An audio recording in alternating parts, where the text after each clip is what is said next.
Yes, this story is about Bredda Anancy and Bredda Shark. Bredda Anancy and Bredda Shark lived out in the countryside. They had a two-bedroom house. Bredda Anancy lived in one room and Bredda Shark lived in another room. There was no door between, so each came out through his own door.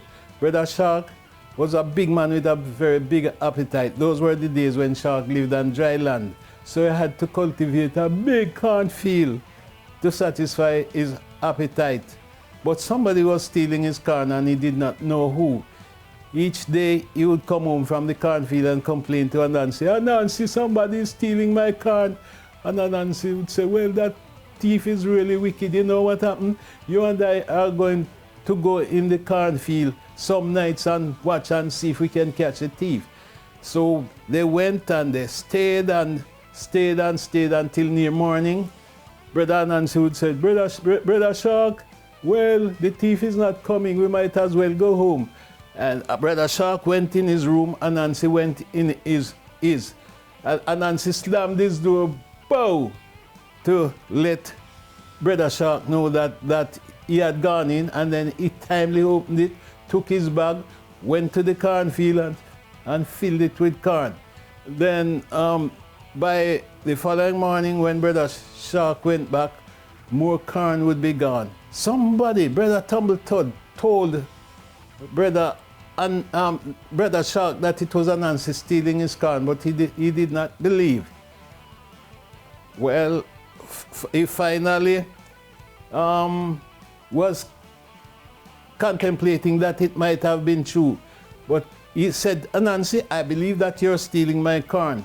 Anancy said, "No, if you think I'm stealing your corn, call me the whole night tonight, and I will say, pow." What Anancy did, he set up a calabash filled with water and put a banana leaf underneath. So with a little tiny hole in the bottom, each time one drop went on the banana leaf and said, pow,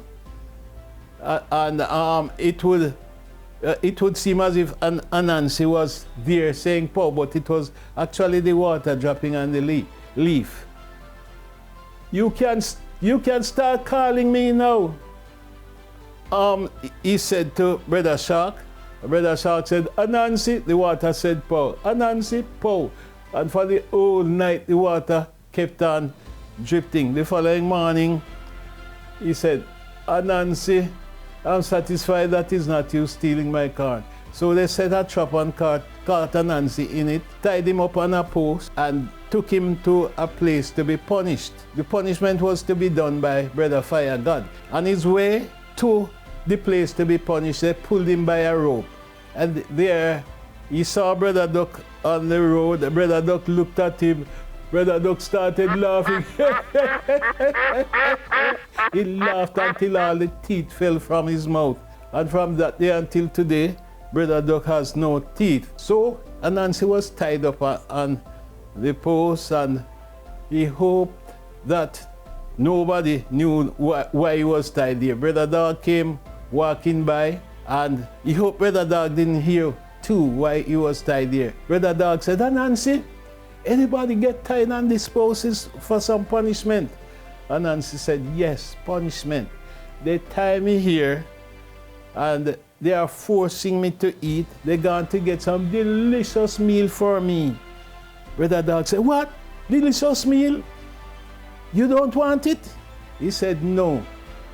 Bredda Dog said, "Let me give you a suggestion. Let me loose you and you tie me there." Bredda Anancy was so happy. He was quickly untied by Bredda Dog, and Bredda Dog tied him back. And then Anancy ran away. Bredda Fire God came with his stick and was about to push it down Bredda Dog's throat. Bredda Dog said, "It's not me you left here." Bredda Fire God said, "Well, I left a man tied on this post, and I come back and see a man. So I badly want that money. So I'm going to push the rod down." He struck the rod at Bredda Dog. Bredda Dog muscled up and burst the rope and ran away. But before he did that, a little part of the hot rod caught him on the mouth, and then he was a good singer before. He found that he could not sing again. So he started saying, But how did this thing happen to me? How? How? How? How? How? How? How? How? How? How? How? How? How? That's why Brother Dog barks like that today. Now this story teaches that sometimes when people are making an offer to you, if the offer sounds too good, you should investigate it. And that will come up in the world as long as we all live. We should investigate what people are presenting to us.